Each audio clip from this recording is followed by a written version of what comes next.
going on, everybody? I'm back. What's going on, everybody? It's Rico the acronym, and I'm back with Rico's Rants. I know it's been a while. I've missed all 10 of the people that actually watch my videos. No, I'm kidding. I appreciate everybody that's watched the video, all the people that's seen anything, and all the people that will. You're awesome. If you're new to the channel, go ahead and press that like and subscribe. Go ahead and give me some love. And well, let's go ahead and get into it. Let's talk about the rise and the prominence of the black grifter. Because apparently that is the new fucking hustle right now. Now, mind you, when I say new, I don't mean brand new. There's always been black people that have kowtowed to white supremacist ideologies, regardless of whether they knew it or not. But it's starting to get kind of blatant now, and it's causing even more of a division than it did before, and it's starting to get honestly fucking infuriating. Now, if you want good examples of black grifters, look no further than your Charleston Whites, Candace Owens, Herschel Walkers, and of course, the flavor of the fucking month right now, Kanye West, the guy that's losing all this money and all this esteem and everything. So let's talk about these people. Let's talk about them individually. All right. Well, on the more hood side of things, you got Charleston White. Charleston White loves to make hood people feel smart and dumb at the same time. All he really does is reinforce respectability politics, kowtowing to white people. In fact, that's really his little character that he swears that it's just a character, which I have my questions on whether it's actually a character or whether he's just doing him. But he loves to directly aim at black prominence that in his eyes didn't become prominent the right way. You know what I'm saying? Rappers and people like that. He loves to aim at them, and of course, hating has always been and always will be. You know what I'm saying? For every successful person, there's a million haters. So he just takes that vibe, sprinkles this little strudel on top of oh, I'm for the kids, I'm for the neighborhoods, I want better for our future. Like he almost sounds like a preacher sometimes, which, as we all know, is an easy sellable grift in the black community.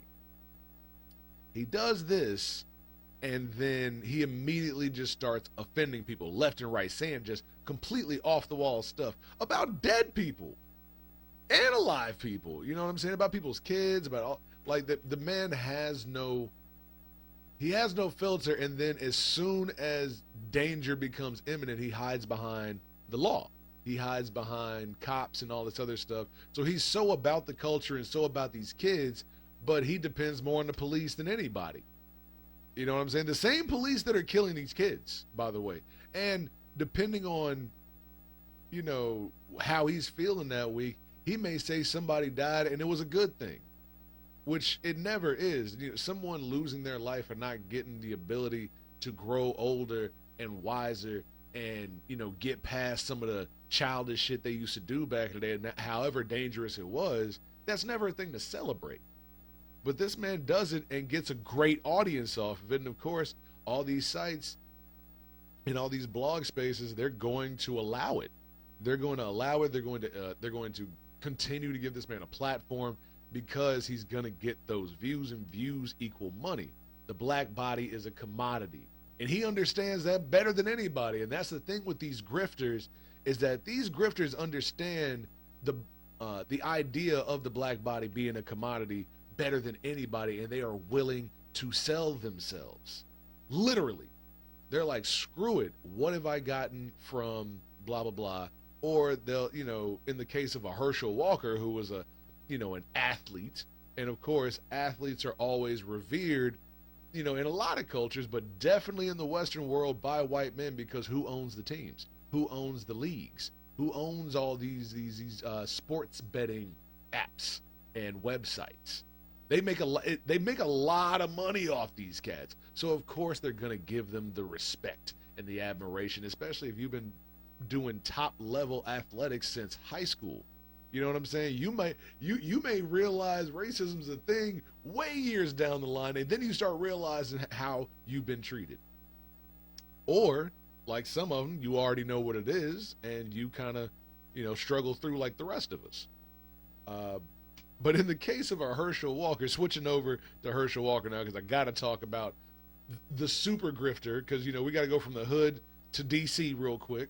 So let's go to DC and talk about Herschel, or really let's go to Georgia and talk about Herschel Walker, who barely can put together a really coherent sentence. And yet, because he's so anti black internally, this man is able to do bad in the polls and still raise millions of dollars to run for Senate. It's ridiculous.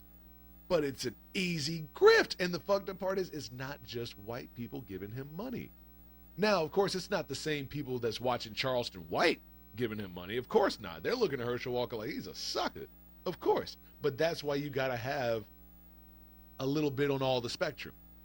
You got to have a Charleston White, and you got to have a Herschel Walker, because it just makes sense. Keep it divided is what you do. Keep it divided. So you get this guy who has all these beliefs about, abortion and fatherhood and everything. And then it turns out this guy pays for more abortions. You know what I'm saying? Like every other week. They just dropped a new one today. Like his baby mamas and women he done paid for abortions for dropped like mixtapes when Lil Wayne was doing his shit. Like Lil Wayne had a new mixtape like every week. Herschel Walker got a new baby or abortion he done paid for every week. Sometimes it'd be doubled up. Sometimes it'd be a baby and an abortion paid for. And yet nobody's questioned his ethics. No, well, nobody on his side anyway. Nobody on that side, the black conservatives, your MAGA Republican, all the people that dig on this dude, nobody wants to hold him accountable because they want to win. One lady even said it out loud. She was like, I don't care if, what did she say? I don't care if he, I'm going to find the clip. But regardless, you see what it is. And the thing is, when you playing the game of the enemy and you using the same tactics, but they're the ones that invented the tactics. So now let's switch over to, I guess we can still keep it political and well, you know what? I'm going to just say it like this. To me, Candace Owens and Herschel Walker are about the same thing. The only difference between Candace Owens and Herschel Walker is that Candace Owens' little bullshit is lesser known.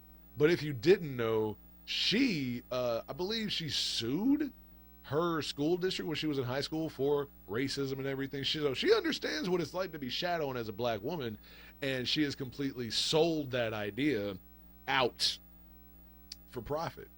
The whole documentary, the whole Black Lives Matter, which, let me go ahead and say it, as much as I hate to say it, when we're talking about the organization Black Lives Matter, yes, there was a lot of bullshit that went on because, unfortunately, a good part of the black community believes that capitalism is the way to liberation, which we all know it's not. So when it comes to the organization, I ain't got too much to say about it because there's proof. You know what I'm saying? These ladies did that dumb shit. When it comes to the message, though, I'm still about it, because just because the organization's fucked off doesn't mean the message is any less real or any less fervent. You know what I'm saying? But Candace Owens and Herschel Walker basically just mirror images of each other. She just don't have a whole bunch of I hope, she doesn't have a whole bunch of random kids running around that she's not raising. You know what I'm saying? I'm pretty sure she doesn't. I don't know who her husband is or anything. But anyway, moving on to the most popular grifter amongst everybody from the hood to Hollywood to DC, Kanye West. Now, this guy has done more flip-flopping in the past 2 weeks. I mean, like, at least Herschel Walker stays with the lie. He stays with the lie. But Kanye has gone from here to here to here to here. It's hard to even take the man seriously anymore, simply because his grift is always about money. It's always been about money. It's been about money since he changed up his music style. Let's be real about it. College Dropout and Graduation were two albums that were borderline, if not majority, almost like conscious rap that just got popular. All right. After that, after he got money and started doing fashion and everything, all that shit disappeared. All that shit disappeared. And we've seen this for years, but because he wasn't so fervently in our face anti-black, we ignored it. We go, okay, well that's just what happens when niggas get money. All right, cool, whatever. But we ignored the anti-blackness once it popped up. The only thing we called out was the faux anti-blackness of him dating interracially, which meant absolutely nothing. You know what I'm saying? It might, and I will give a little bit of credence to the argument that maybe he does date interracially because he does have a disrespect for black women. But that is not why all people date interracially. So I'm going to just go ahead and throw that in there for my interracial couples out there. But let's be real about it. Kanye is somebody that has been propped up, dropped, propped up, dropped, propped up, dropped, propped up, and dropped again so many times that I'm starting to get confused as to why we prop him up again, period. I understand why we did. But then I watched the Drink Champs video and everything, and I see yet again he is using the same tactics as a Charleston White. He's going to give the hood community, or the semi, the woke hood community that loves to somehow blame Jewish people for everything. It's the Jewish people in the media that's to blame. It has nothing to do with the white people behind it. It has nothing to do with white supremacy. Let's ignore that. Let's talk about the Jews in Hollywood. Let's talk about the Jews in Hollywood. Let's not talk about the white people that run it all, that run the banks, that run the country. Let's not talk about that. Let's not talk about the idea of white supremacy driving some Jewish people to believe that they are white, and essentially they can be. They have that proximity to whiteness. They are right in there. But somehow they're the problem. And what saddens me is that we haven't realized the okie doke that constantly gets played on us again and again and again and again. We are constantly put against other marginalized communities, almost like we're almost like the Marines for white supremacy sometimes, and we don't even realize it. Oh, we got a problem with the Mexicans because they take the jobs that we want and they'll work it for cheaper and da da da da and this and that and that and this. We tried that. That shit didn't work. Black and brown got to get down. We always have. The most recent one was the anti-Haitian hate and all this. Oh, how come they got a crime bill and we ain't got a crime bill and they ain't got no anti-lynching, black this, da da da. And all of a sudden we got mad at all the wrong fucking people. Why? Is it because did it make us feel better? Because it seems like for a lot of people it's a lot easier to blame these mystical, mysterious Jews in Hollywood for why their careers haven't popped off, why their careers didn't go the way they wanted them to. And they blame the fact that their lawyer was Jewish, or the record company executive was Jewish, or this or that. Outside of their regular business meetings they have to which artists they're going to pump up and which artists they're not. And yes, the executives do have the responsibility to put or not put out a lot of this dangerous music, because I keep on hearing this same rhetoric of, oh, it's their fault because they're the ones that controls of the music, that's why all this music, this gangster stuff is getting out and all these rappers are getting killed and da da da da da, and let's blame it on the Jews. Let's blame it on the Jews. Let's not blame it on the people that shot him. Let's not do that. And while I'm speaking about that, R.I.P. Takeoff. You know what I'm saying? But and this is what confused me, and how the grifting pours into reality. This is how the grifting pours into reality. This is how you see anti-blackness spoken and then anti-blackness in action. We lose a man at 28 years old, Takeoff, of the Migos. First thing that pops up is conspiracy theories on why he died, pictures of his dead body, videos of his dead body, videos of his uncle, Quavo, I believe is his uncle, crying out. You know what I'm saying? This is just what I've heard. I haven't seen too much, luckily, but we don't hold each other down. But when Kanye says something about Jewish people, And the Jewish people go, okay, we finna lock in and we finna block them out. All of a sudden, that's a conspiracy?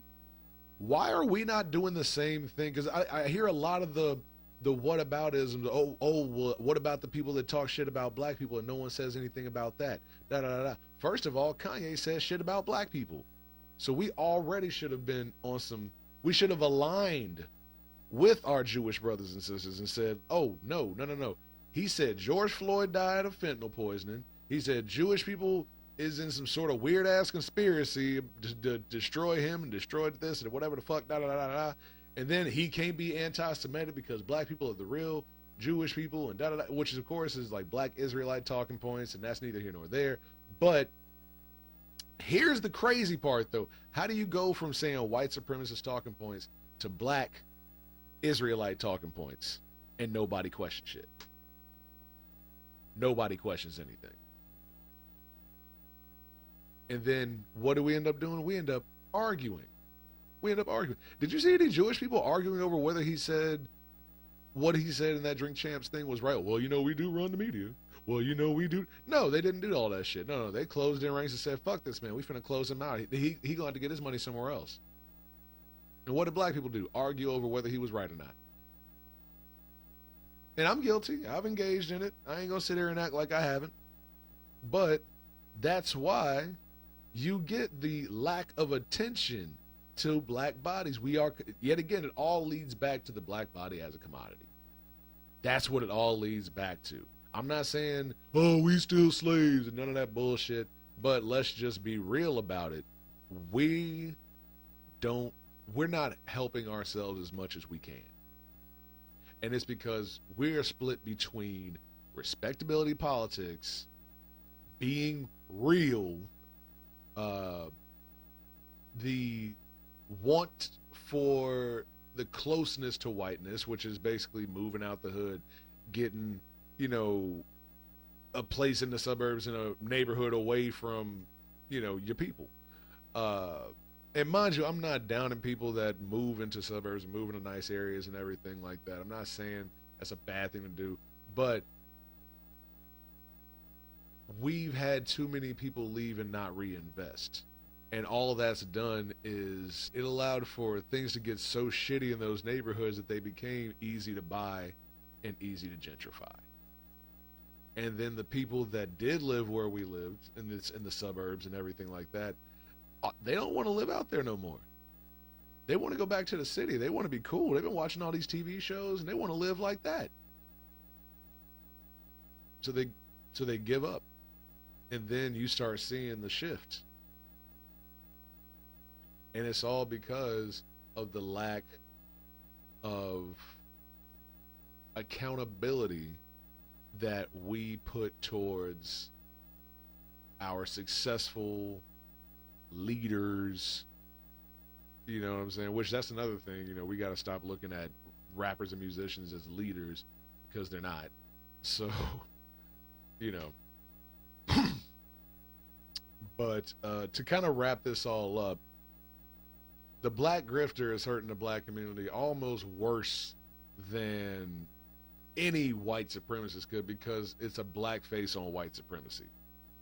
It's a black face on white supremacy, and it's such an easy and lucrative grift that it's almost difficult to deny it, especially if you want to get to a certain place, But at the end of the day, black people got to stop believing that Jewish people is the enemy and Asian people is the enemy and all these other people are the enemy when the enemy is white supremacy at the end of the fucking day. And mind you, notice, I did not say white people. I said white supremacy in all of its forms, and sometimes that form is in the form of us. You feel me? That's what I'm talking about. We have to, and when we see it as a collective group, we have to call it out. We have to call it out. We can't debate over whether it's time to do it, because while we're debating over whether we want the world to see this person as this because it affects the rest of the community. While we sit there and debate about that, everybody else just closes ranks. Everybody else don't care. They close ranks. And the only time we really do that is when somebody goes to jail. Then it's free such and such, free so and so, da da da da da. Like, that's the only time we really want to band. And even in that case, we can't band together because I know there's been plenty of times where I've seen a free of such and such and a so and so. I'm not going to say who because I don't want nobody to get at me. And I've been like, no, why free them? They did what they did. Why am I saying free this person? But anyway, let me know what y'all think in the comments. Again, if you haven't already, like, subscribe, get at me. I'm out of here, man. Peace.